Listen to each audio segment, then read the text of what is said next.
Hello, I'm Rory McKiernan, author of Hitching for Hope, and you're very welcome to the Love and Courage podcast. A heartfelt thanks to all of you patrons who continue to chip in and support and promote the podcast in whatever way you can.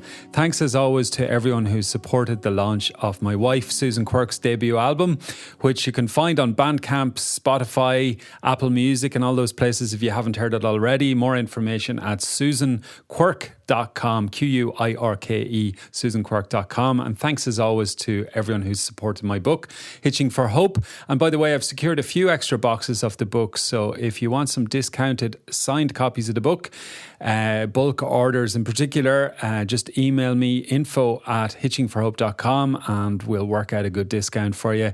Life is pretty good for me here in Lahinch, County Clare on the beautiful wild west coast of Ireland. I'm busy swimming in the sea, working on various campaigns and projects.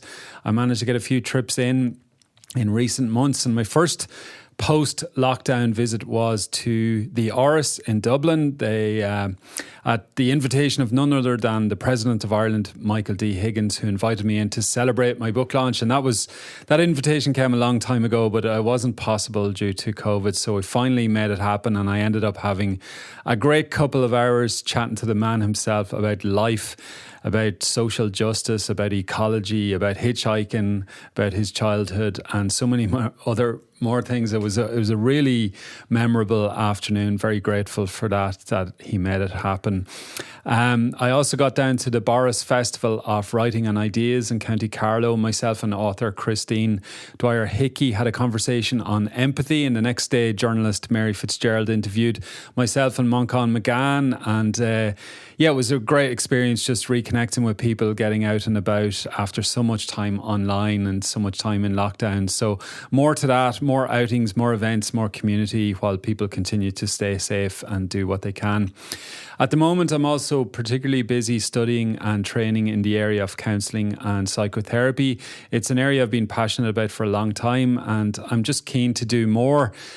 Keen to be of more service to the many of us who are struggling these days. It's not an easy time in the world, and indeed at any time people go through hard times, so I'm always keen to do what I can to support, and it's a learning and a growth journey for me obviously in the process as well. So that's a big focus for me at the moment, and just trying to look after myself and support my community as best I can, and grateful for those who are part of offering support to me through the podcast and whatever other means. And if you do want to get in touch about anything we discuss on the podcast, or just say hello, always feel free to email info@hitchingforhope.com. You'll find me there, and there are links and so on at loveandcourage.org. I'm excited to share that my guest in this episode is Declan O'Rourke. Declan is one of Ireland's finest singer-songwriters and musicians, and he is respected the world over by music lovers and everyone really who meets him. He's an amazing guy. He's a wonderful guy. If you don't know him, you're probably going to fall in love with him now when you hear him.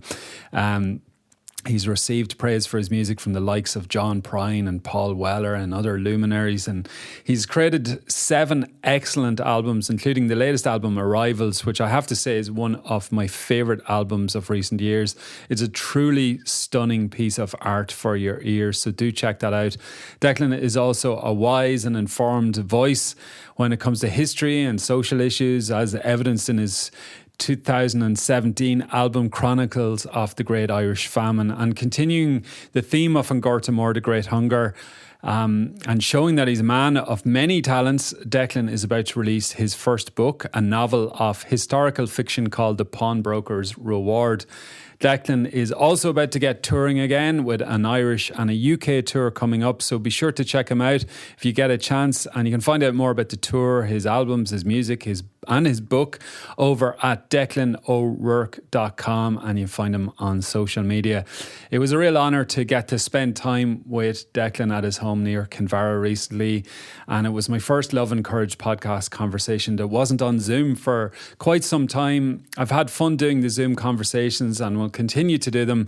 They're great for many reasons, including connecting with people in distant locations, but also they create the video versions that some people enjoy on YouTube and Facebook. But it was really great to sit down face to face. It's hard to beat the human connection that comes with that. And so Declan and I got to have a chat for the ages, and to sink into a wonderful conversation that covered a lot of ground, and I hope you enjoy listening to it as much as I enjoyed taking part in it. Now, I know you're keen to get started, so let's get moving along here. So thanks again for tuning in, for subscribing to the podcast, and again, all ratings, reviews, and joining as a patron over at loveandcourage.org. That is all appreciated. There's never any pressure to support, but it does really make a difference, and it helps me get inspirational and wise voices like Declan's out into the world. Now, let's get started with this conversation with Declan O'Rourke. Declan O'Rourke, absolute pleasure to have this chat with you in your beautiful home near Kinvara, County Galway, which is, I believe, we're near the border of County Clare, aren't we? We're about a mile from Clare, and welcome, Rory. Thanks a million for coming to see me.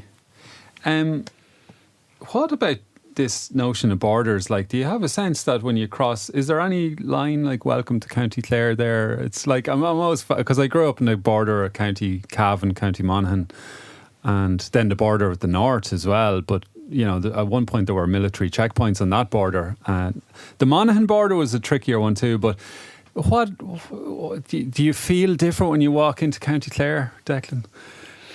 Is a mystical fog descend upon you? I don't, for a start, I don't think there is a sign saying "Welcome to Clare, welcome to County Galway" near here. I've never noticed it. There's a gradual change, maybe, of landscape, but we're very much in Burren country, though, aren't we? We're in the Burren, really. Yeah, we are. But we're in the Burren and we're on the coast. I think the coast is frees you slightly from the Burren. You can look out and see it over there. But essentially we are in the Burren, and maybe the Burren goes right to the sea, doesn't it? It's just the old limestone landscape from under the sea. The whole, I mean, nearly the entire land mass of Ireland was under the sea, is ancient seabed. And I think 95% of it is limestone, and the Burren is just exposed limestone, really. I think there's a little bit of Anascal down there in Kerry, and a little bit of Connemara that's not limestone, it's more granite. And that's some, I think that I believe the Kerry part is originally from Antarctica, moved. So there you go. You think about geology a lot when you're around here. There's rocks on the wall around my garden there. You see all these stone walls. If you look closely at them, you start to see things like little. When I moved here first, I remember. I suppose because some of the rocks were recently unearthed and put there, and they're not smoothly worn. You can see the little edges and features in them, and they were like these tiny little. To me, they looked like mechanical parts of something, like little springs and washers, and I asked somebody who seemed to know about that stuff what they were, and he said, you know what they are? They are parts of ancient sea lilies, and they're about, it says, that just goes to show the rocks around here with those are approximately 335 million years old. And that's all around you, and you kind of just go, wow, you know. That makes you feel a sense of your place in the universe, doesn't it? You know. So rocks, and then borders. Borders, what are borders? I think I'm in agreement with you.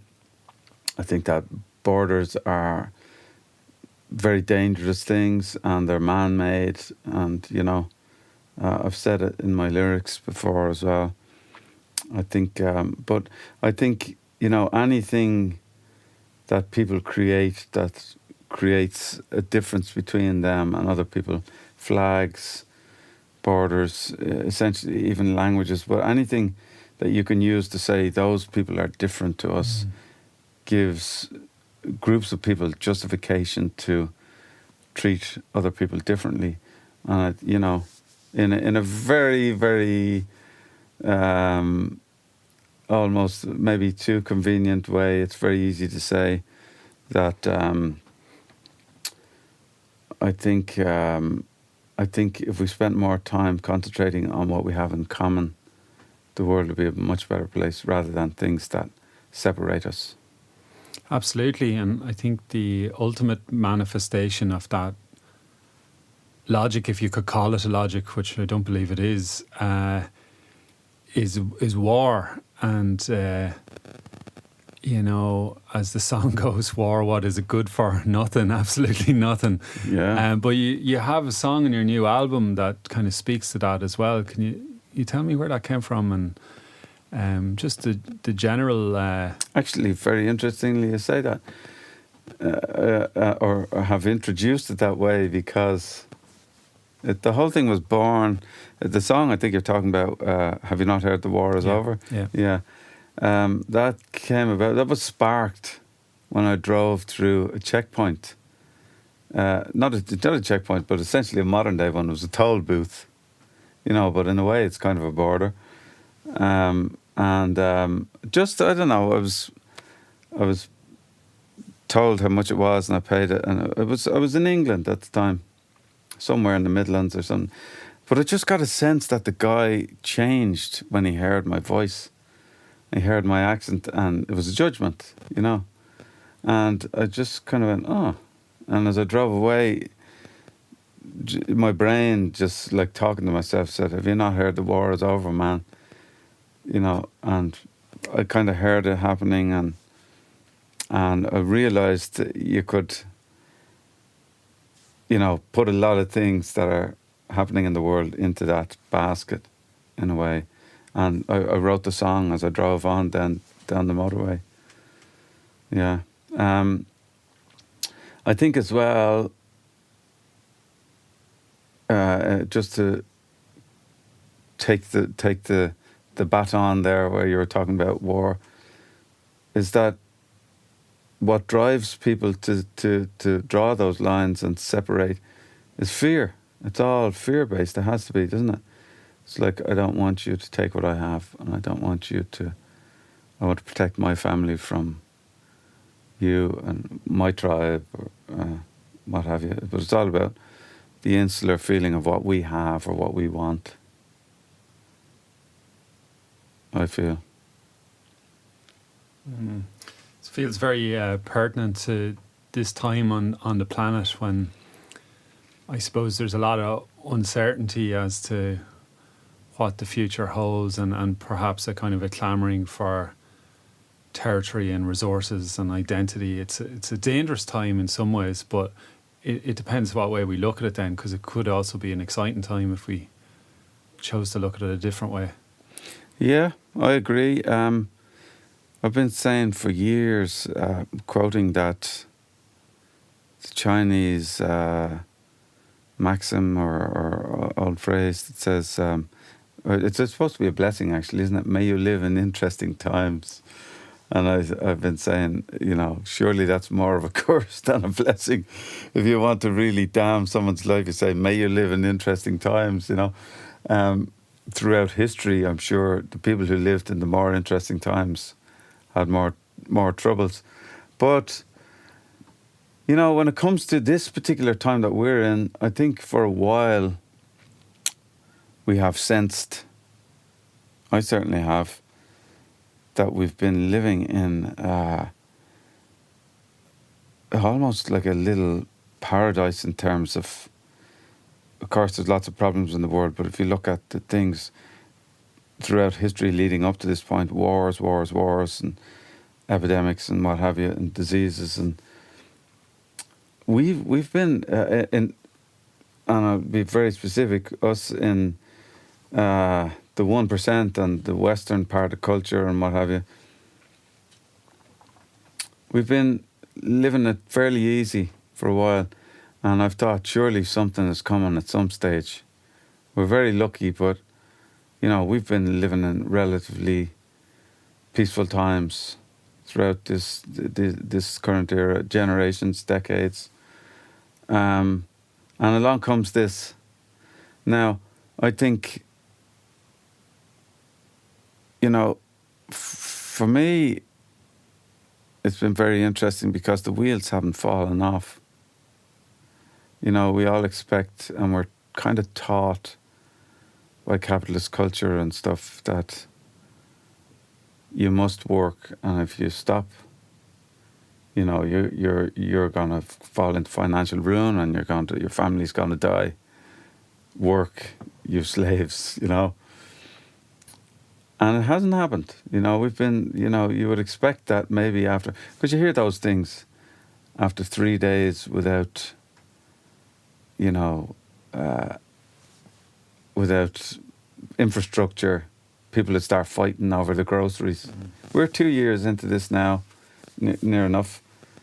And, you know, it has been very difficult for a lot of people, but at the same time, we haven't fallen apart. People's careers have stopped, and they've, you know, some of us have kind of enjoyed certain aspects of it, family time and time to reflect on our lives and that, and it kind of makes you think how much of what we've been living is a myth, and how much do we really need to slave at the wheel of capitalism, and, you know.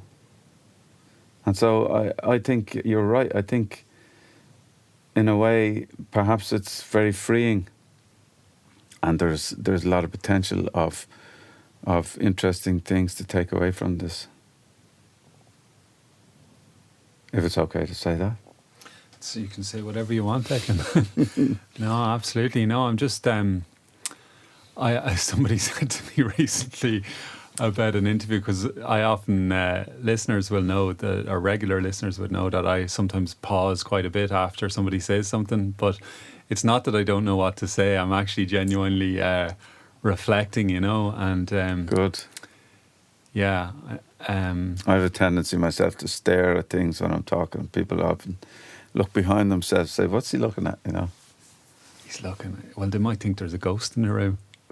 There could be. There could very well be, or a spirit that's 350 million years old. Yeah, that lives in the back wall, in the back garden. There's no shortage of things. We're in this this room that we're in, Declan. Can you tell me what goes on in here? Because it's just oozing creativity and colour and totems and icons and creativity. God, you're painting it very beautifully. If I was listening to that, I would be like, I want to see that room. It sounds great. It is my little haven in a way, you know. All my life growing up, when I had little interests in this and that, you know, drawing or painting and music and whatever it may be, I always wanted, I had a goal on my, you know, horizon, that I wanted a little place or a room where all my stuff was just, and I guess this has become it. It's my little, I spend a lot of time in here doing my work, and you know, it's nearly all wood based. My father built a desk for me and helped me make this room into a studio, and nearly all the rooms in the house are wired and lead to, there's a patch bay behind you, behind that panel, so you can record all around the house, and it leads to here. But you know, it's just nice to have a space where you feel comfortable and you can have your little routine, and yeah. Colin McAnummer has his album The Hare's Corner, and you know, the idea being that traditionally farmers would keep a corner of the field for the hare, but it could also have potentially, if we want to have a kind of a representation that we all need a hare's corner, or, you know, to create these spaces for ourselves. It's like, if this is a little sanctuary for you, then it strikes me that we all need one of those. It's very important, very, very important. And you know, that's really astute and a lovely visual way of describing it. And I think maybe even metaphorically or metaphysically, we need that space in our. We need to give ourselves that little space in our lives. You know, my mother often says to me, if she suggests something to me, I say, "Oh, I'd love to, man, but I don't have time." She'd say, "If you don't have the time, make the time. You have to make it if you don't have it. You know, you have to separate a little bit and prioritize it." It's so true, you know.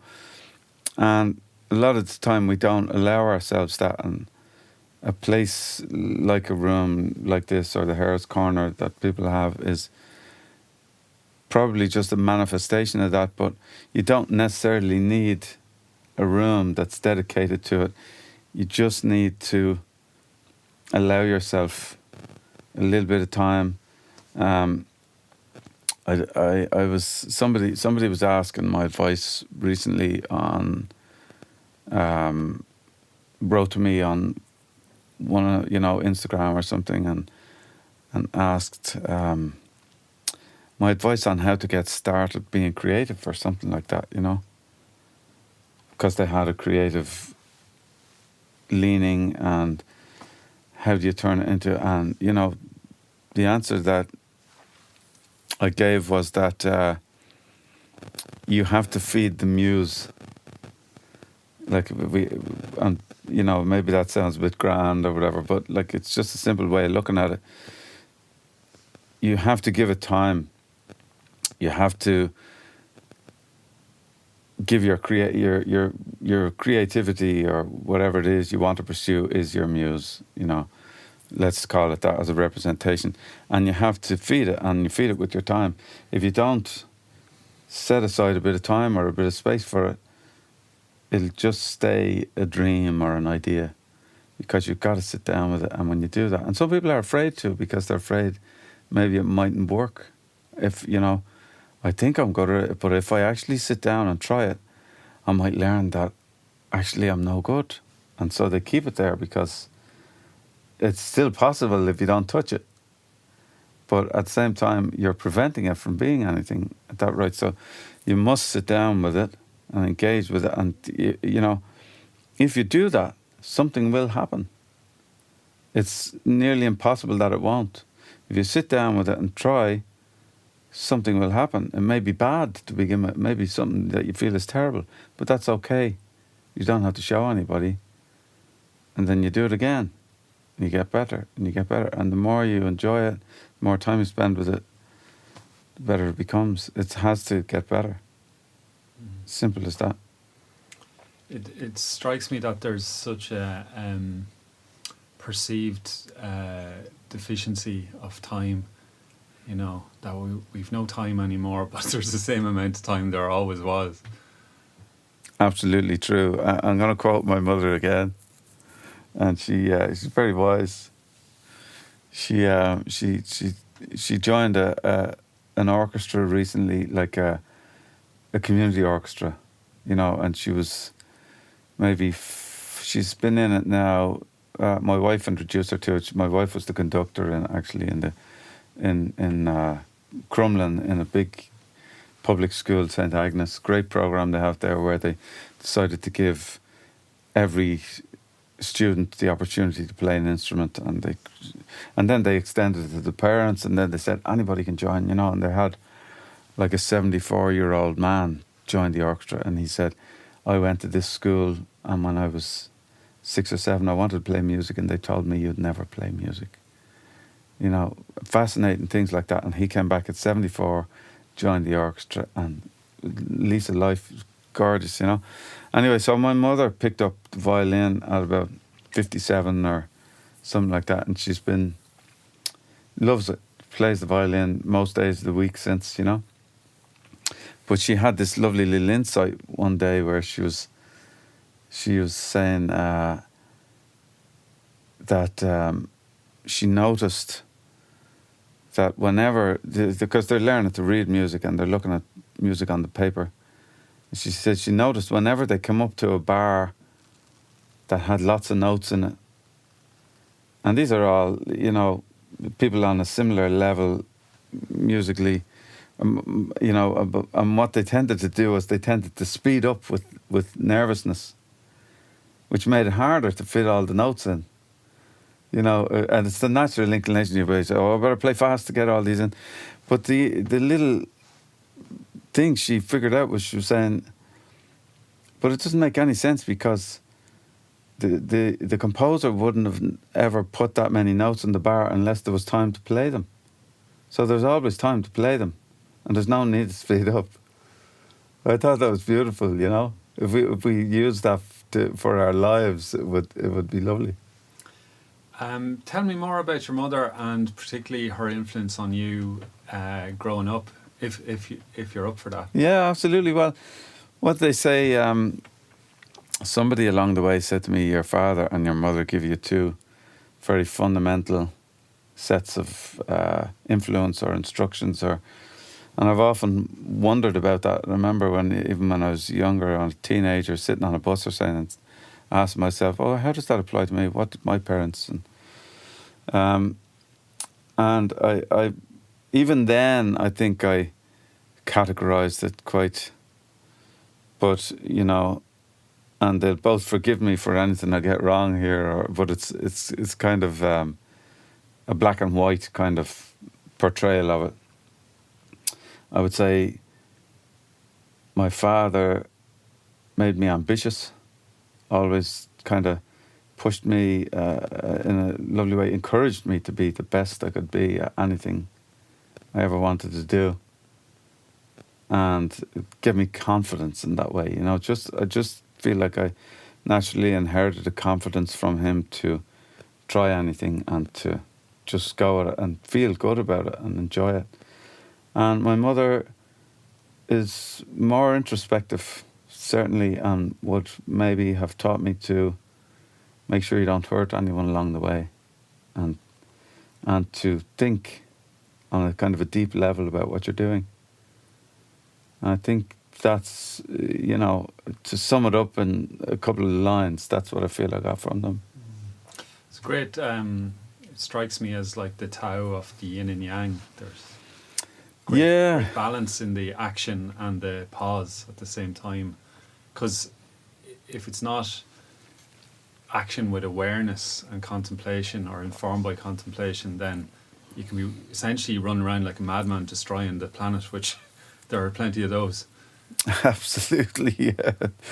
That's very true. That's, you know what, that's a very nice way to describe it. Thank you. Yeah.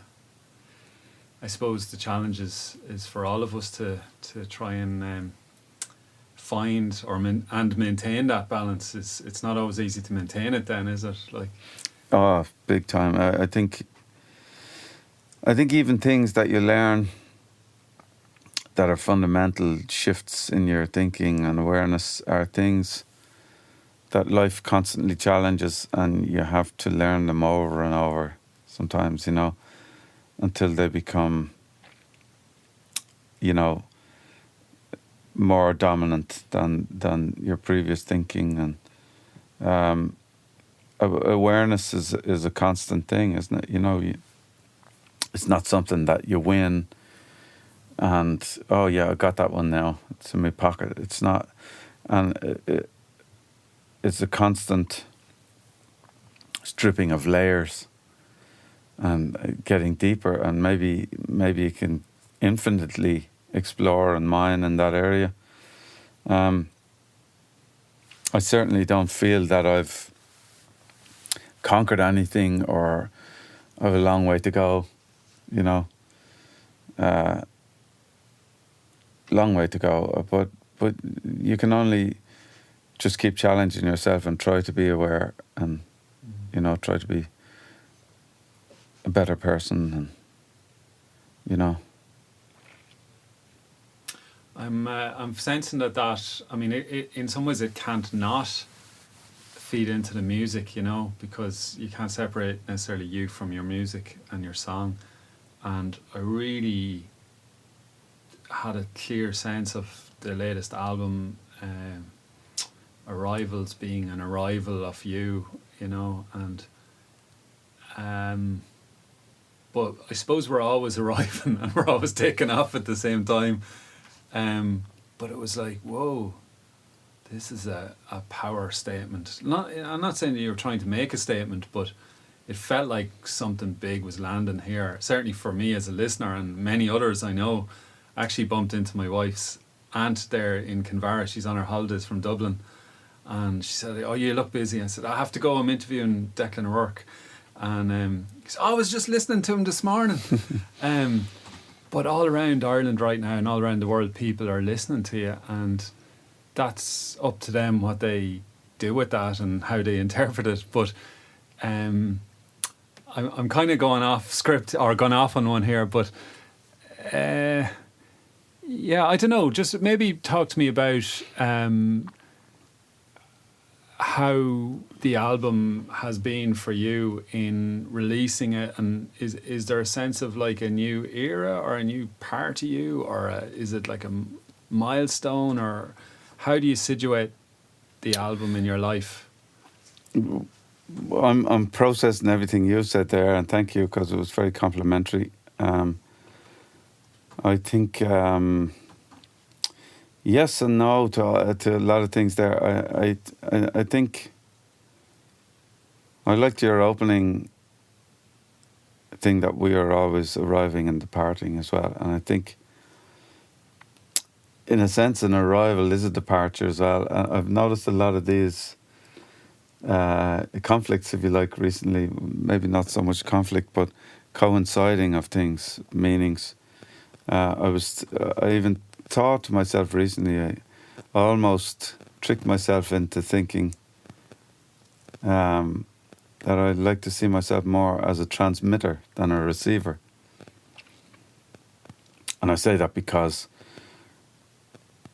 I tend to like spending more time in my own creative space mentally than, say, listening to the radio or watching things or whatever, because a lot of the time I feel the more you do that, the more you're blocking out your own, you know. But of course, if you go into a lot of philosophies, they'll tell you that you can't do that on its own. You've got to put things in the well. You've got to allow influence in. There's another Chinese proverb: after 3 days without reading, conversation loses its flavour. I love that. I also thought of it even as a transmitter, like a radio. And you think a radio is just transmitting, but actually, where is it getting what it transmits? It's taking it in from somewhere that you don't see. It can't be just transmitter, or it'd have nothing to put out, you know. I don't know how that ties into the other part of the question, but I kind of felt like I wanted to say that. I think where I am now is in my life and creatively. I suppose it feels like a new part of me, but just a stop along the way as well, you know. And actually, another parallel of those ones there was I realised recently that to create something, you have to destroy something. Even the space of where you put that thing that you create, you're changing it irrevocably, you know. And so it's just a constant flow, isn't it? And what somebody might perceive as a place that you've come to is just a place you're passing through. And you know, you're already moving and thinking about the next thing, you know.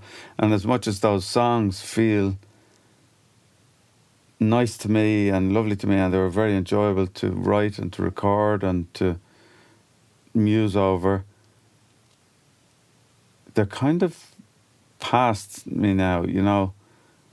And I've got to be thinking about what's in front of me at the moment. But they manifested, I think, just where I feel like I am in terms of, it sounds so cliche to say where I am in my life or whatever, but when you reach certain parts of your life, you are changing. We've discussed this earlier. And I certainly felt that in recent years, in my 40s, it felt like a different place. I've just felt like I wanted different things. I didn't want to keep approaching my career the way I had been approaching it, relentlessly, and having a child will have a huge effect on that, you know. And I was talking about it with a great friend of mine last night who also has young children. And we were laughing about saying, you know, we're not in the driver's seat anymore here, are we? We're kind of, you know, you're kind of the road manager now, you know. You're kind of, somebody else is more at stake. And even though, yes, we have our creative leanings, and I'm not saying you give up on your own ambitions or life or anything, but priorities are different, you know, and that will change your awareness a lot. And it changed for me or helped me to realise how differently my perspective was on what I want out of life and what I'm prepared to sacrifice for what I want from my career, and how much I'm not prepared to sacrifice, even more so. And in a way, I suppose that helped me to abandon some things, abandon some fears or worries, and just be more, maybe a little, and just let come out what was going on under the surface. I think that's what that record is. You know. Yeah. Well, for me, I'll take the theme of arriving and say that if one of the roads that everybody's on, potentially, or many people are, is the journey to try and arrive into yourself, and like we're both in our 40s, I suppose, and you know, you would. I also think, like in modern, certainly Western culture, there's a lot of prolonged adolescence, and you can sort of act the goat and longer and get away with it. Whereas back in the day, you know, the family would be would actually all be dead at the time of Newgrange. 5,000 years ago, the average life expectancy was about 40. So we'd be like the old fellas. Yeah. But the grand elders. But yeah, we're probably halfway down the road if we're lucky, and or thereabouts, whatever way things work out. But perhaps in youth, you can have notions of like what it is we're seeking, of excitement and colour and ambition or success or whatever things are defined in certain ways. But at some point, many of us come to realise what it is actually makes us happy, and a lot of the great traditions would all point to this notion of being and just let it go. But what I am finding, talking to other friends about this, is part of maybe the obstacle or opposition to that is probably like some sort of ego or attachment to some external, and maybe that's the theme of the transmitter receiver. Like if you get too distracted by all the receiving of other people's notions.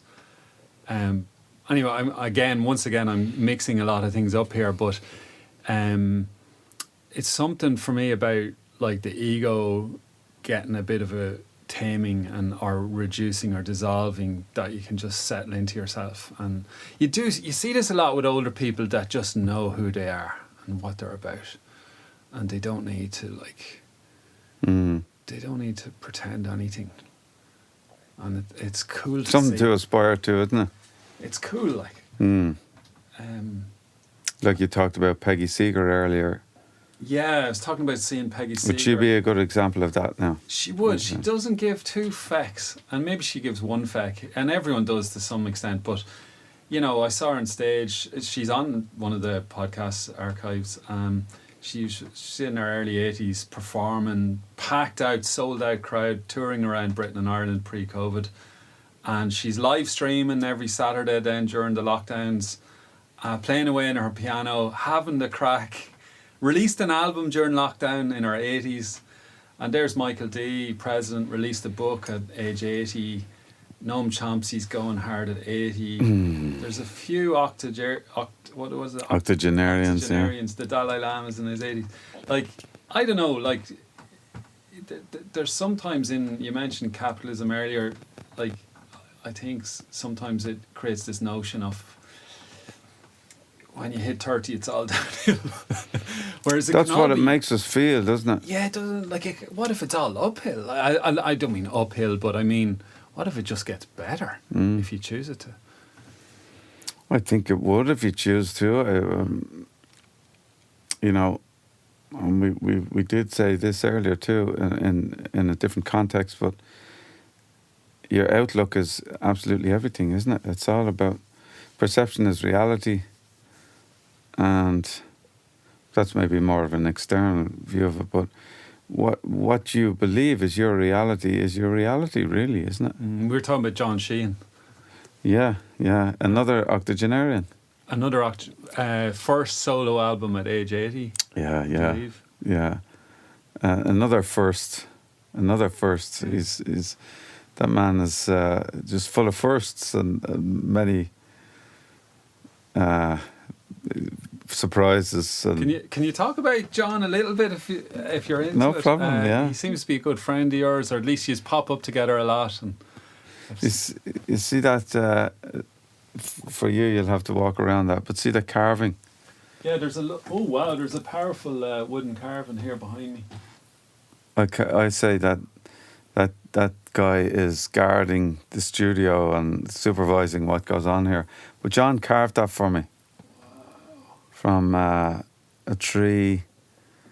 piece of a tree that fell by the Liffey a few years ago. It was a few hundred years old, this tree, and we were both on a project, one of many things we've been on together, but Starboard Home. It was a brilliant project. It was curated by Paul Noonan for the Docklands. A lot of people we would both know was on it, and Colin McAnummer was on it too, and people like that. But people were encouraged to write a piece, something to do with the Liffey. And I had, my parents' place and where I grew up was very close to the Liffey, and there's a little walk down near where they live, and I had seen this tree had fallen recently, and I was just musing on that, and I'd written a bit of a poem, and so I that's what I submitted for this thing. And I mentioned to John in passing one day, I said, my dad and I went down and grabbed a lump of the tree one day when they were cutting it all up and pulling it out the river, and he's going to do something with. So my dad does a bit of wood turning, and John says to me, is there any bits of that tree lying around there? He didn't say what he was going to do with it. And I said, yeah. He says, give us a lump of that, will you? And he came back and gave me that. It's like would you call it an effigy of a river god?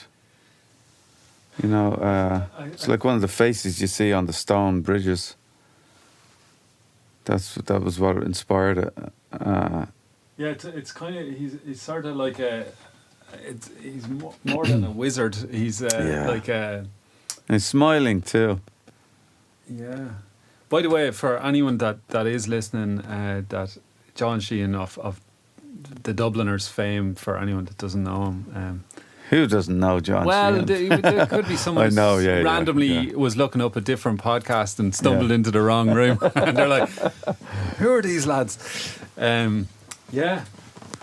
So would you describe him as a friend, or would you go so far as to say mentor or inspiration? Like all of the above, but I've been one way or another. I've been listening to and influenced by John in some degree since I was since I can remember listening to music, you know. The Dubliners were one of my favourite entities when I was a kid, you know. The first Christmas I was old enough to be aware of music and tapes. I asked for Paul Simon's Graceland for Christmas, and I got that twice. Good choice. Sold one of them for £5. Not bad. And I got a Dubliners tape for Christmas. It was actually called Luke's Legacy. I remember, I've said this a few times on different things, but I remember waking my dad up and saying, "Who's Luke's Legacy?" You know, I didn't know. And this was my introduction to the Dubliners. And Luke must have died that very shortly before that, maybe. And it just, you know, and around the same time as that, there was a pirate radio station around the corner, and they played a whole day of the Beatles one day, who I also hadn't been aware of till that point. And at some point in the day, I realised I really liked this, and I filled 5 blank tapes full of Beatles music. And, you know, not long after that, or a couple of years after or whatever, but it still felt like that was my world. All that music was my world. And we moved to Australia. I was 10. And when we were leaving the house, literally saying goodbye to our house and we were going to my granddad's for, I suppose, a dinner for the whole family before we went to the airport. And I was crying leaving the house, and I was crying because I said I wanted to make. Did you pack my Dubliners tapes on my Beatles tapes? That's what it was. Now maybe it was I was crying for other things as well, but that's what I've channeled it into. Yeah. And that was what I was worried about. Yeah, we chatted about this briefly earlier. That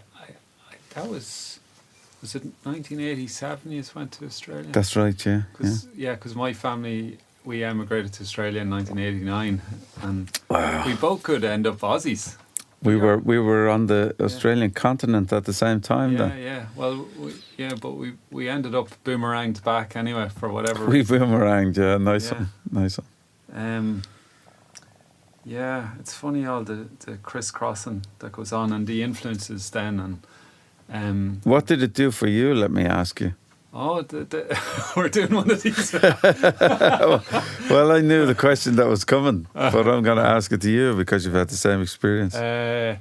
Well, I suppose it at a formative age, which is really, I suppose, like the time of puberty. Jeez, you must have hit it early. Well, and how old were you? 12 or 13, you know. In 1989, you were 12 or 13? Yeah, it was 12, yeah. All right. Yeah. We're getting very specific here. Anyway, and I don't mean, obviously, puberty and physiology and all that, but it's, in some ways, it's just one of the more striking... Just lie back on the sofa there. It's funny, I'm studying psychotherapy at the moment as well.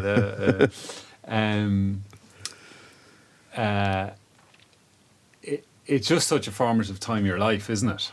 And those years, there's a few milestones in your life like that are big, influential turning points. And for me, I was from a small town in Ireland, and I was, the world is out there. There's the world.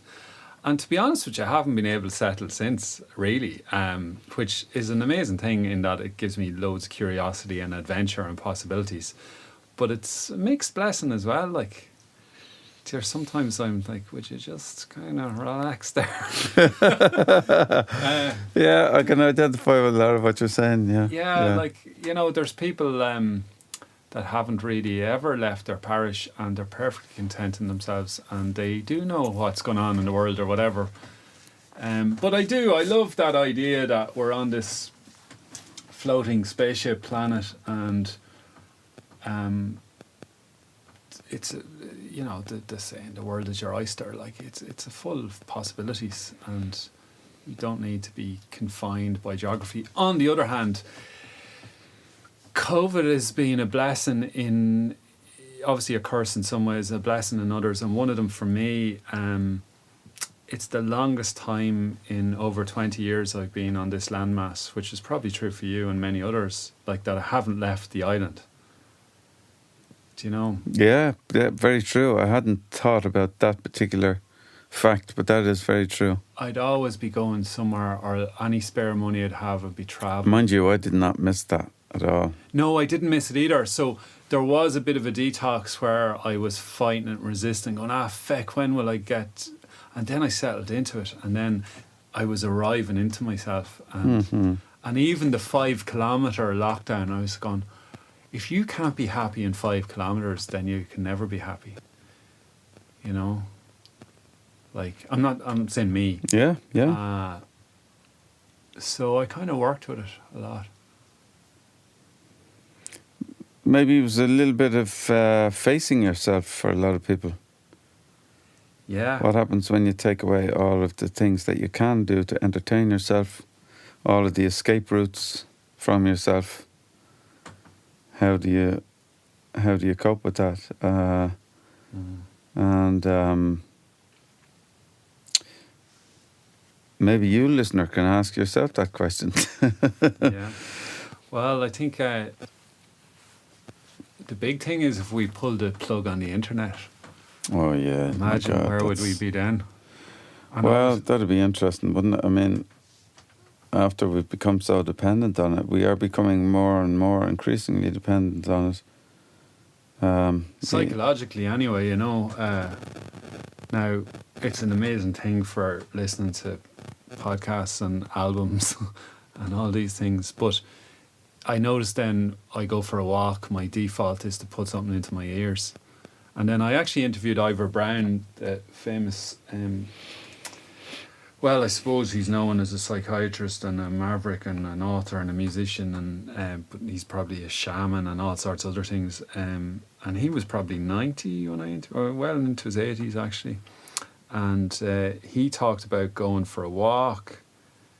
He's one of the first people I interviewed, actually, I'm just remembering. He talked about going for a walk and no one saying hello to him because everybody had the earbuds in around the canals in Dublin. Wow. And I was really struck by that. He said the young people, no one will say hello to him. And there's this wise elder and they're missing out on the chats. That's amazing, isn't it? So there you go. So you can... And then there's the other aspect of the internet dying, where they say, and it's back to that mentality again, where they say if the internet shut down now, all of a sudden, you know, the shipping lanes would jam of course something did jam in the Panama Canal or something already during COVID, but that the shipping lanes would clog and nobody would know. They'd lose all control of where supplies and everything were going. It's the information flow, yeah. And the world would lose its supply chains and we'd all have nothing, and, you know. But again, I think we've discovered that the wheels have not fallen off. You know, we got chickens during COVID and we have an endless supply of eggs here, and, you know... I think a lot of people have probably found out a little bit more about independence or self-dependency to some extent. You know, or what they do. We haven't all grown our own vegetable plots or whatever. But I just think. I think things would right themselves. I don't think the world would fall apart because the world has been falling apart for a lot longer. With or without the internet, maybe the internet sped it up. Maybe it would slow it all down again. Maybe, and I certainly think if anything we need is to slow things down a lot. Yeah, I think a lot of people might be resisting that when they think of their slow internet speeds. They're like, Jesus. But I hear you absolutely, Declan, and I think I've done a fair bit of work over the years in the whole mental health area, and the level of anxiety and depression and stress, it's so mainstream that it's just normal that life is, for too many people, seen as so difficult, and it doesn't really need to be like that. It's like the whole Woodstock scene was like, get back to the garden, like get back to this beautiful vision of how life can be, like, and like, even in, who was it? Love that. Was it Peter Tosh or Bob Marley, or maybe it was both? Heaven is not a place. What is it? Heaven is not up above; it's here. Like, this is. Oh yeah. This is heaven. Like, but if we're so busy trying to get to heaven when it's sitting in front of you. Yeah. You could say that about a lot. I could talk about that in numerous ways, but yeah, I think if you allow yourself to have kind of peace in your life, and or if you allow yourself to be happy and content, you will find a lot of those moments, And I often have these lovely moments where, you just... And again, having a young child has done this to me a lot, I'd find walking around the garden with him in the evening or something, and, just the way the light is coming through the trees and the birds are doing their evening thing, and he's just giggling away or talking away to me, and you just go... It's like you get a moment where everything stops for a second and your brain just goes, whoa, this is it. This is it. Lock this in now as a memory. That's a golden memory, And I think, that is heaven. Life doesn't get any better than that. If you allow those moments in, if you allow yourself time to absorb them. And I think... And even in that, you're absorbing what is wrong around you at the same time, and in spite of it, saying, this is even more precious and valuable that I can have this moment. And without becoming too critical or trying not to be judgmental about religions and people's spiritual beliefs, I do think that some philosophies lean towards the afterlife as being, the prize and the reward, and that what you do here is not so important. But what if there is no afterlife? Just... This is it, and you're kind of missing it based on... But that would sound critical to some people, maybe, I don't know. Well, it's a concept. Yeah, and you could also have both. I mean, you can have that. Of course you could, this is it, and there's an afterlife. Of course, yeah. Well, there you go. There's a lovely balance, and why not? Yeah. Why not? Why have one over the other? But I do think it's just so important to try and make it here while you can. Yeah, make something of it. Yeah. Heaven is a place inside, a friend of mine sang. So I'm hearing is it the Bangles or something? Ooh, heaven is a place on earth. I don't know. I'm hearing a pop song. Belinda Carlisle, you're thinking of, yeah. Yeah. Brilliant. Declan, you mentioned briefly earlier that you have a book coming out, and you caught me on the hop with that. And I was going, geez, the man doesn't rest, but clearly you do rest as well, because you seem to have a bit of a balance going on. But you're obviously a grafter as well. You show up and you do the work. So first of all, let's go back to the beginning of, well, what the book's about, how it came about, what inspired you, why did you feel that, putting it onto paper versus into song? Thank you. Yeah. And congratulations. Thanks a lot. Thank you. I just was conscious of allowing you to finish your question there as well, in case it sounds like I'm not responding or reacting to lovely things you're saying. Yes, so I can actually say I've got a book coming out. It's amazing. We just announced it recently, made the public announcement, but I've been... So, and you've written a book recently, you told me. I worked through mine. I think yours was finished and coming out just before lockdown. Mine, I had begun it.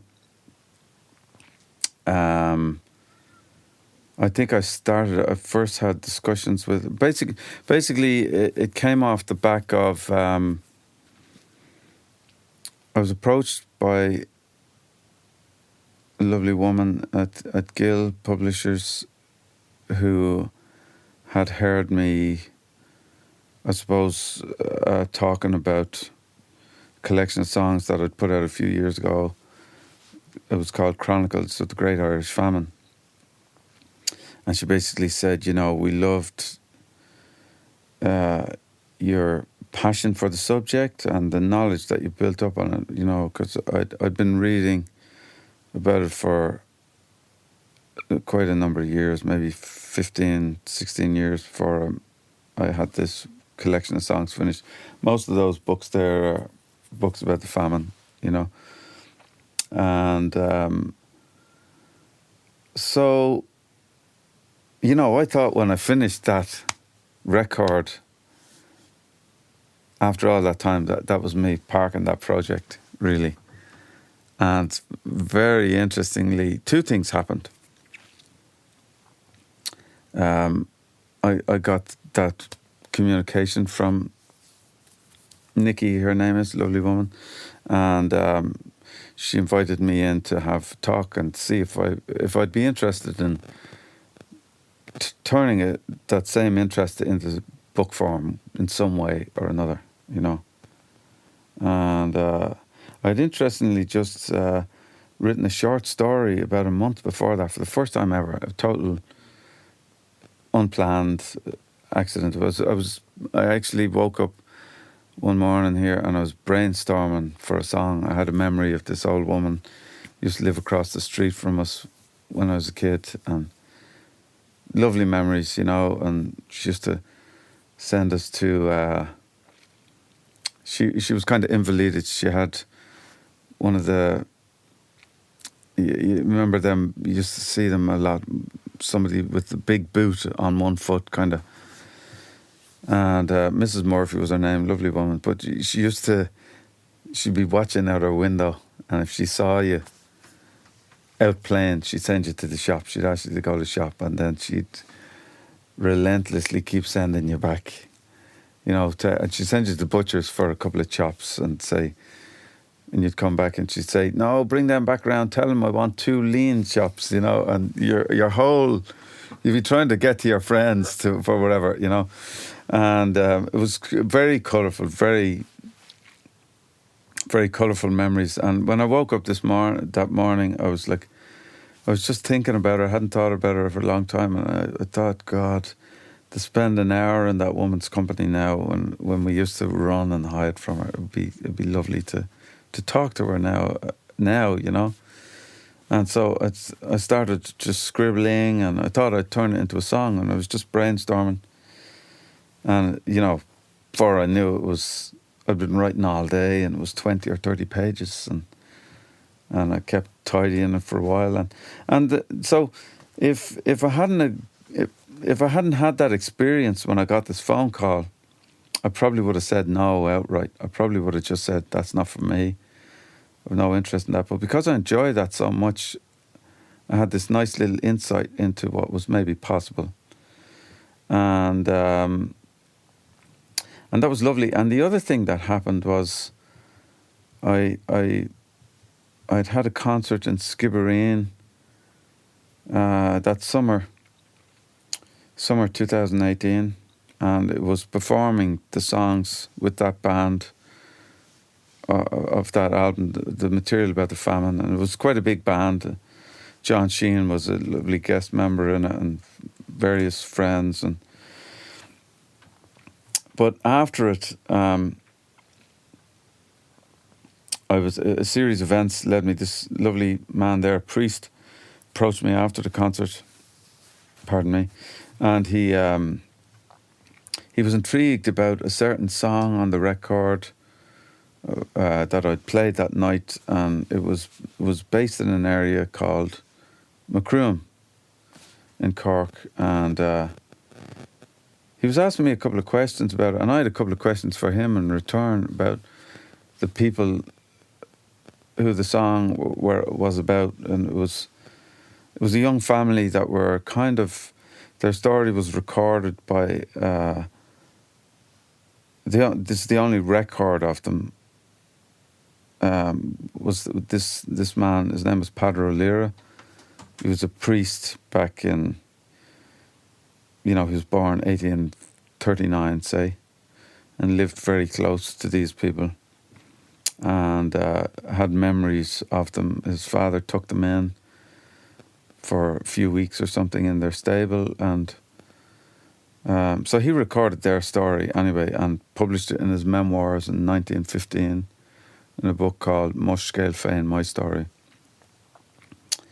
And this song that Michael Kelleher, this lovely man, was talking to me about, was based around their story.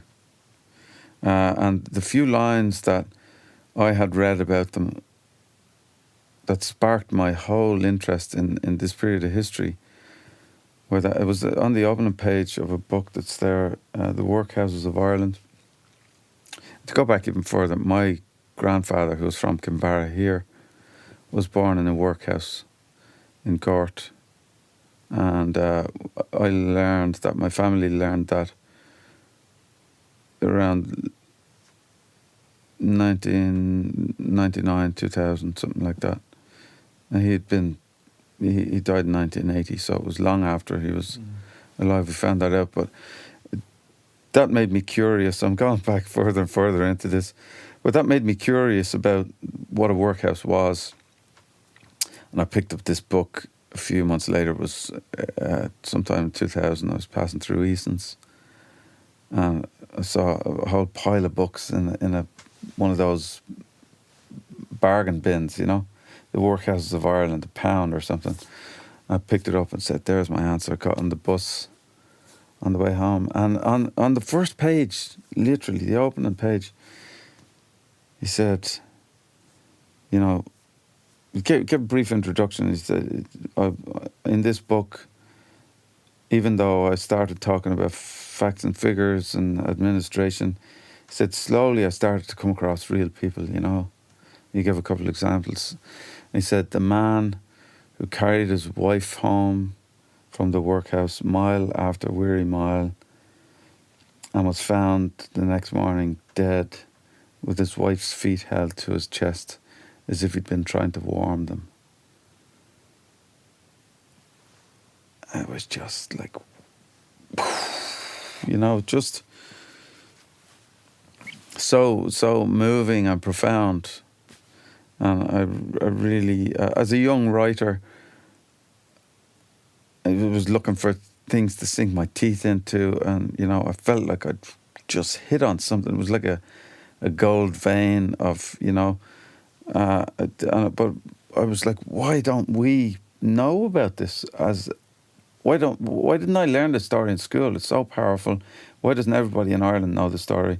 But it was much bigger than Ireland. It was like there's universal truth in that, the beauty of that this man in his final moments was trying to give the last heat of his own body to warm, and it was so much love, and you're saying, wouldn't you love to be that to somebody? Not that you'd want to be in that situation, but, you know, when everything else is taken away and the real truth of your spirit is exposed, that you are that kind and generous to your loved ones. How beautiful is that, you know?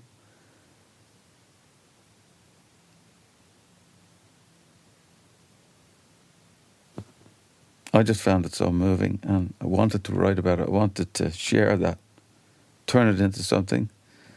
And so I kept reading that book. I found more and more of these passages that I was underlining, just saying, God, there's another one, there's another one. One song could never do this subject justice. It's so vast, you know.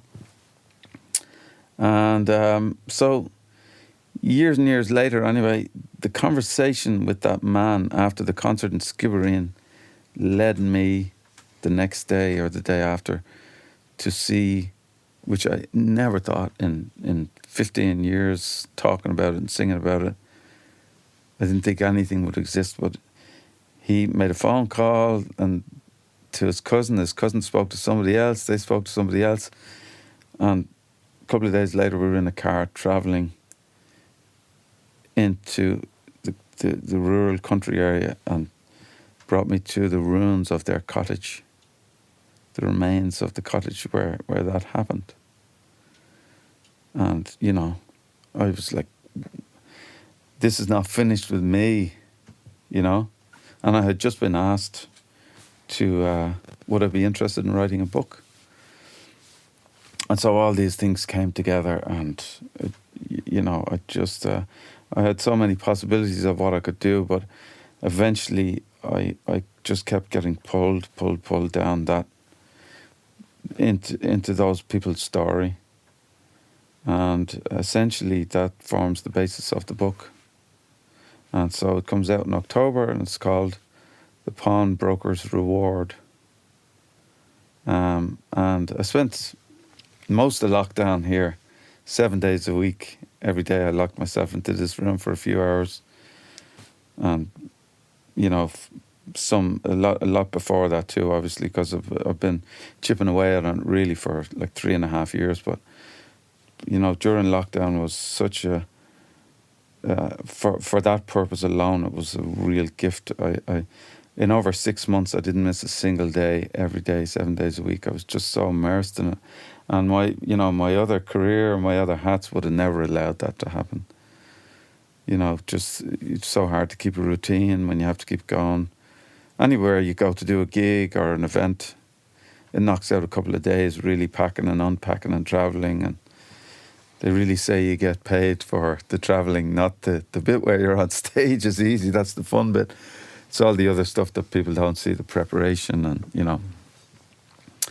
But anyway, ultimately, I have to say it's probably creatively the most enjoyable thing I've ever done. And I was amazed at what I found when I thought I knew, I thought I had accumulated so much information on the subject that I would have enough built up already.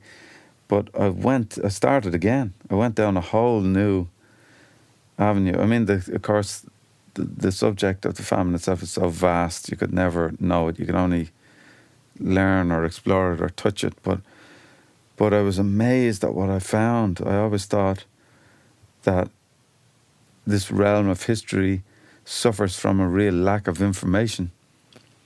But I was amazed at how wrong I was when I discovered a few new avenues of correspondence and newspapers of the time and stuff, and it just blew the doors off. I was like inside it, and I saw these layers all coming together. I remember having this epiphany where I could feel all the different layers of things that I'd learned coming together, and it was like seeing this little universe coming back together. So I can't wait for to get it out there, and I really hope people enjoy it, you know. It's an amazing story, Declan. I'm really struck by, so many aspects of it, particularly the image of the man and his wife. And that gesture now lives on over 100 and over many years later. But then also the fact that somebody else captured it in 1915, I think he said in his book. And now, over 100 years after that, you pick up, there's all these threads. And but the fact that, it strikes me as curious that there perhaps are assumptions, or can be, that we have covered all that, we know all that, let's move on. And history isn't that quite that simple, and it can't be just reserved for the history section almost, you know? Oh yeah, well see, there are stories within every story, human stories, and I think we are always fascinated with, maybe even of course I wouldn't do it the injustice or the disrespect of saying that the setting didn't matter, but in a way, the word famine itself and the skin that puts on things in people's minds is so misleading, as much as anything, but people make up their minds about things, but there are stories within the stories. Like anything, if you look at World War II or something, which is, every bit as catastrophic and abhorrent and disgusting, and and if an alien came down and landed on the planet and said, show me some of your big points in history or whatever, and you show them both of those things, they might equally say, I don't want to know about that. Jesus, get that away from me. And yet, World War II, there's an absolute fascination with it. And we don't ever question that. People never say to you, why are you so interested in World War II? Why do you watch things about Hitler and the Holocaust? And, we watch it because we're amazed at how things like that can happen. And, in this country, for whatever reason, there are various reasons people always sometimes even get caught on these, but why do we bury our own history? Why is a period of history like that swept under the carpet? Or maybe it's too painful and what have you, all of these different theories. But essentially, what it is something that's as big as that. It's like World War II on our own doorstep. It's that big in terms of ratio or whatever, the effects that it had globally even, the ripples. And again, the parallels, like if you watch a film about World War II or something, there are all these little subplots of people's resistance and people's stories about how they survived, and they're fascinating as examples of the human condition and how we battle things and how we hope and how we strive, what we do for each other, the terrible things we do, and it's just no different than that. It's just no different than that. And I think we should and we are always drawn to that because we have a hope of learning. We have a hope of justifying our own actions sometimes. But I think, and it was a huge learning curve for me. Years after I read that story, that tiny little piece of information about that family,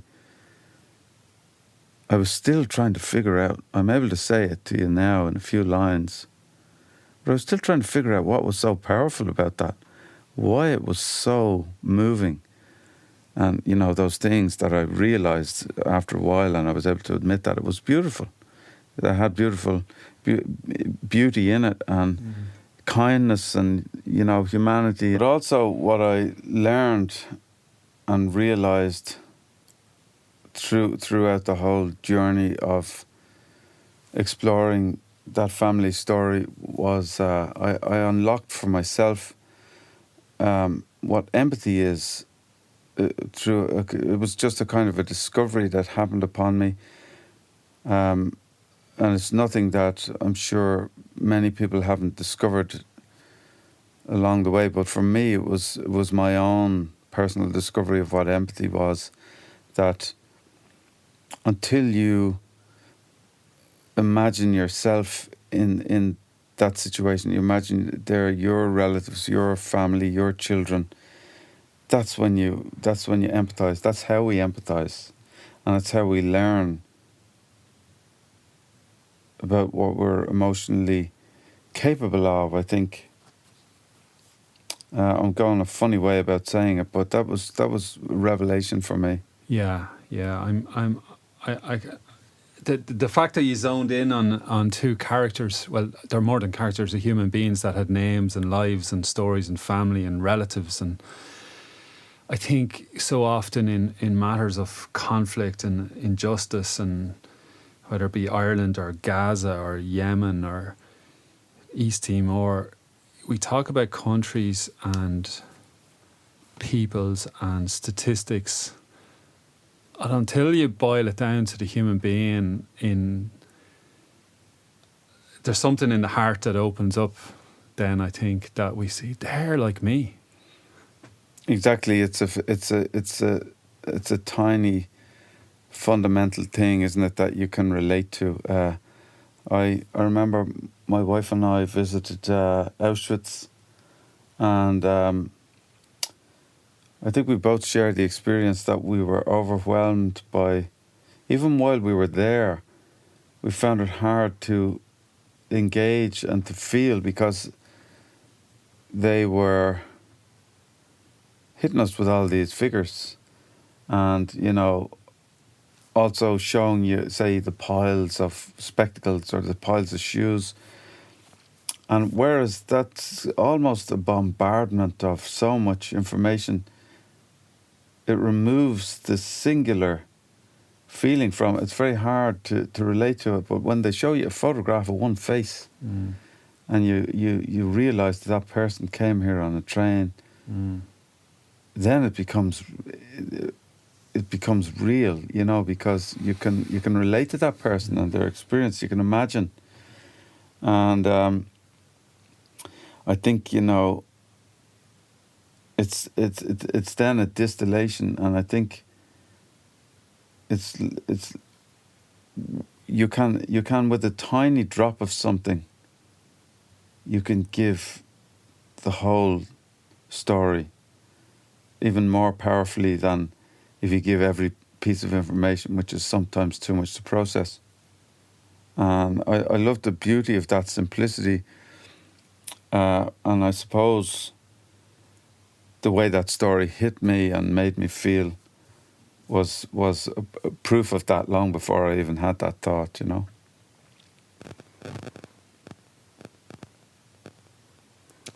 Yeah, I'm thinking of the power of story and storytelling as a medium for history and awareness. And there's a song also on your new album, and forgive me, I can't quite remember the name of the song, but it's about the guy, the cocaine song. Andy sells coke. Andy sells coke, but you know, there's so much talked about drugs and drug abuse and all sorts, but that song, it really evokes this man and this man's story, and you kind of go into his world, if you like. And I know it's not the same thing as we've been talking about, but it's just, for me, the power of writers and songwriters and storytellers and the arts as a force for change and for understanding. And I think academia has its role, politics has its role. Absolutely, yeah. But the arts as a repository or a place for change, I think is so transformative. It's interesting, the different powers of the different mediums, isn't it? And I continually reminded myself of that through the process of writing the book as well. I would sometimes write something and maybe it was more informative. And when I say informative, I mean actually a lump of information, but without a face, and it's harder to absorb then. And I continually stopped myself and said, show me, don't tell me, and you have to write it a different way and maybe give it to a character or one of the, and I think that is the defining difference between certain realms of storytelling, I suppose. It's interesting you say that. Even the word story, I had to look that up recently, the dictionary definition of story, because I was a bit afraid of it. I like when people say you're a good storyteller or whatever, but at the same time, the word story has almost come to mean fairy tale, something that's not true, that you made up. And so I was afraid of it. I was like, not that I'm a historian or anything, I'm not. But, when you're dealing with things that are inspired by the truth or real people, and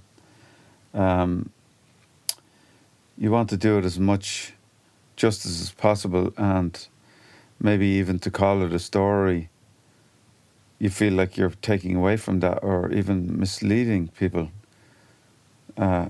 against yourself. And so I looked it up, but in fact, story, the dictionary definition of it basically says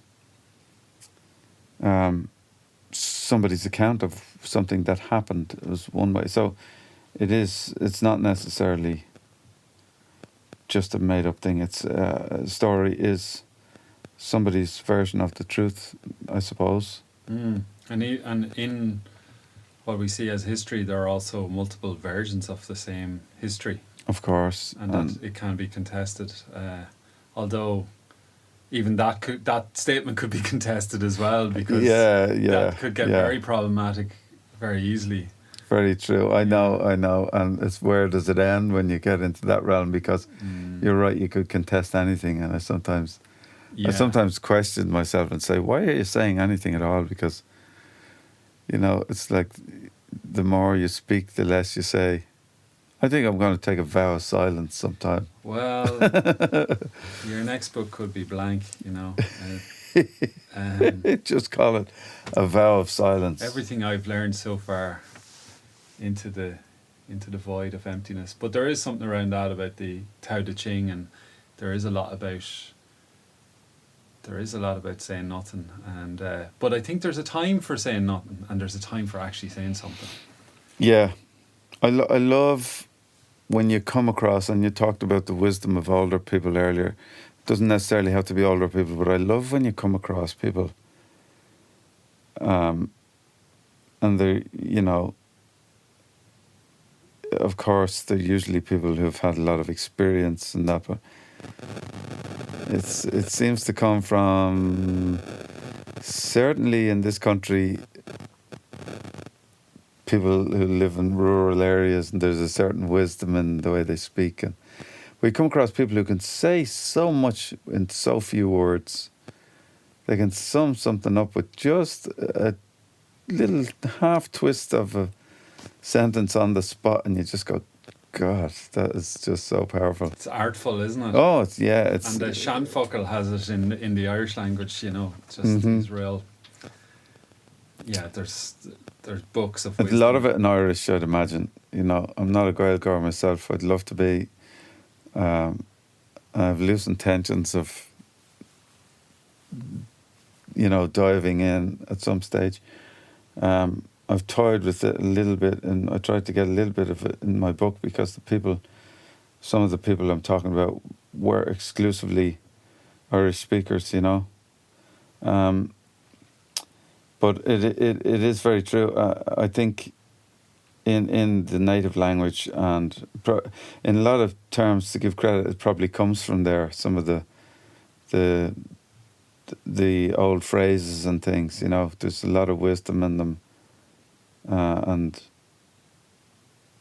yeah, wisdom is the word, you know. Yeah, and I certainly think wisdom is something that we need these days in the world at a point where there's a lot of talking and a lot of noise and not necessarily it being wise. Yeah, it's something we need to value more, but when you say we need to, I instantly think by even saying that out loud, the battle is being lost. But things find their own way, you know, and younger generations and that find their own wisdom. Can I quote my mother again? Absolutely. Who comes out with constantly she's beautiful the patron things. saint of this podcast. She is, yeah.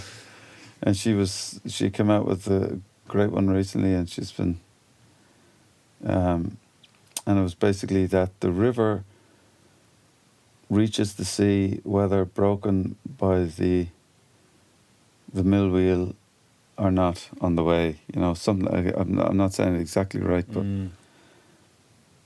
it was beautiful. It's true. I suppose that brings us back to, it brings me back to arrivals and arriving and being, and let it be. Bit of John Lennon in there. Let it be, let it be. Oh, you have to say Paul McCartney. Oh, that is McCartney. It's a McCartney song. Is it? Yeah, yeah. I have there's my bias is coming out there. Yeah. Yeah. Well, they could equally be as guilty of such a great song, you know. Yeah. So, Declan, I suppose we're going to have to wrap this up at some point. Or will we keep her lid? I'm happy to keep it. We just keep an open channel, Rory, and let it keep flowing. I do want to, before we finish up the podcast, I do want you to reveal to the listeners what is written in this fine mug of coffee that you have, because Declan has... I've never actually read it.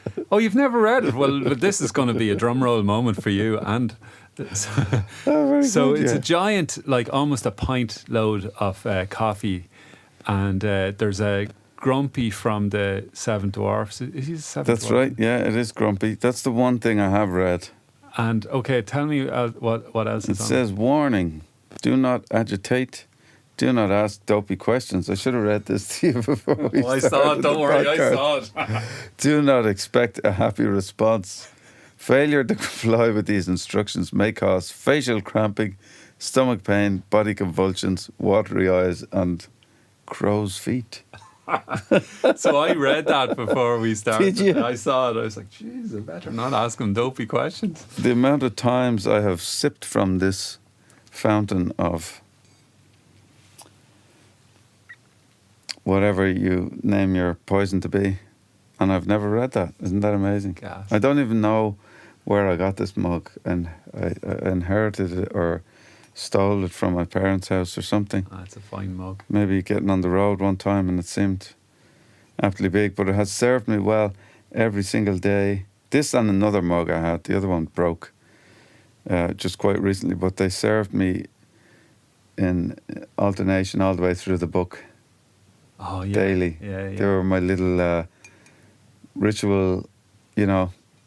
Yeah, my little breaks and routines getting started. It's nice to have a little talisman or a little routines are great when you're being creative, which I probably used to be against or would have thought are the enemy of creativity. I now see it quite differently. You know, I've often heard, I would have often or always prescribed to the idea that it's such a spontaneous thing and you just wait for it to appear.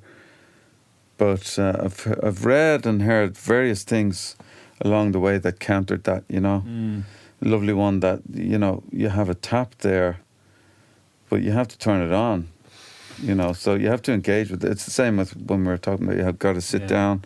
But you hear about likes of Bacharach and Carole King in the 60s, and they had, 9 to 5 jobs in the Brill building writing songs, and there's got to be some merit to that, and it certainly worked for me when I was working on the book, and I'm determined to continue with it and see what it does for my writing in terms of music too now. Mm. Yeah, I heard a writer once say, I'm not sure who said it, but it was something along the lines of where they were asked where inspiration comes or how does it come, and they said it comes. The funny thing is, it comes at 9 a.m. every morning when I sit at my desk. And I bought a book recently, Daily Rituals, and it's a lot of composers and poets and writers and so on. And the thing that there's probably 100 or 200 people in it from throughout history, and they just all had very different ones. Great. And the thing is, there can be an inclination then to go looking for the answer to what is the magic ritual, but I think we all have to find our own little groove, whether it's Grumpy Cups or whatever it is. You've got to, you have to, because you can apply this to anything or everything, but you've got to work with what you have, and we can all be waiting around for whatever it is, a John Lennon to knock on our door and say, do you want to join my band? To be the greatest band in the world or whatever. But,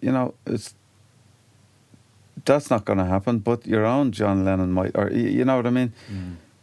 You've got to accept, and you've got to work with the best of the people who are your friends, the people who are around you. Embrace what is on your doorstep and in your time and your era, and it's the only way. You can also go on the endless search, which will take you to different things. Combination, I suppose. But acceptance is a huge thing. Yeah.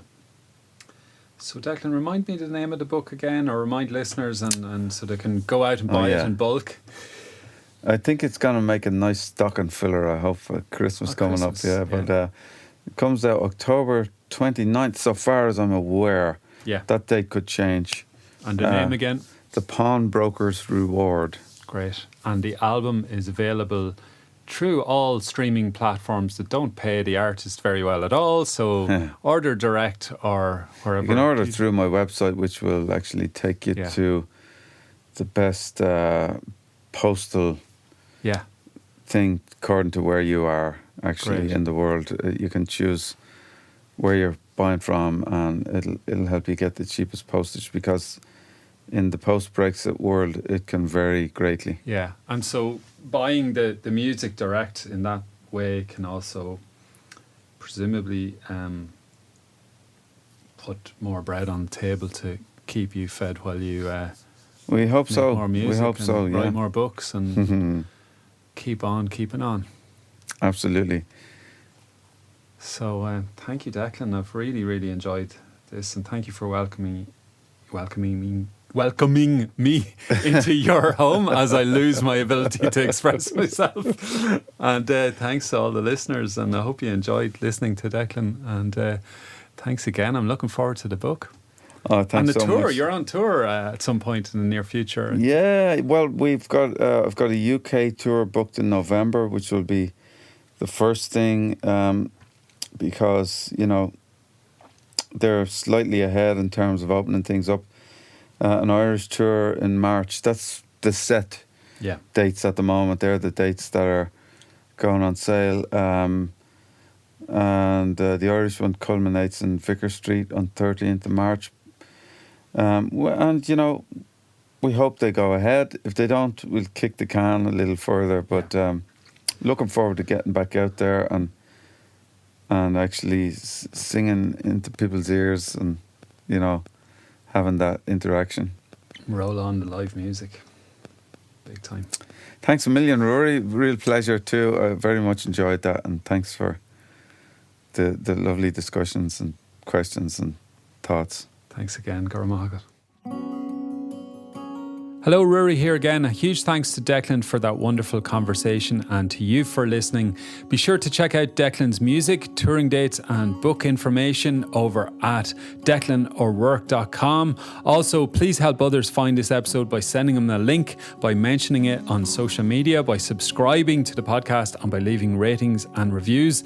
And if you're keen to support the podcast and get voices like Declan's out there, chip in over at loveandcourage.org. Even if it's a few dollars or a few euro, whatever currency you use, head over to loveandcourage.org. It takes just a minute, either on a once-off or on a monthly basis. And a huge thanks to all the regular patrons. You know who you are, and I really, really do appreciate the support. If you're new to the podcast, do check out the archives, some wonderful conversations there. Thanks again for listening. Thank you for being part of the Love and Courage community. Thanks for all your love and support. Until next time.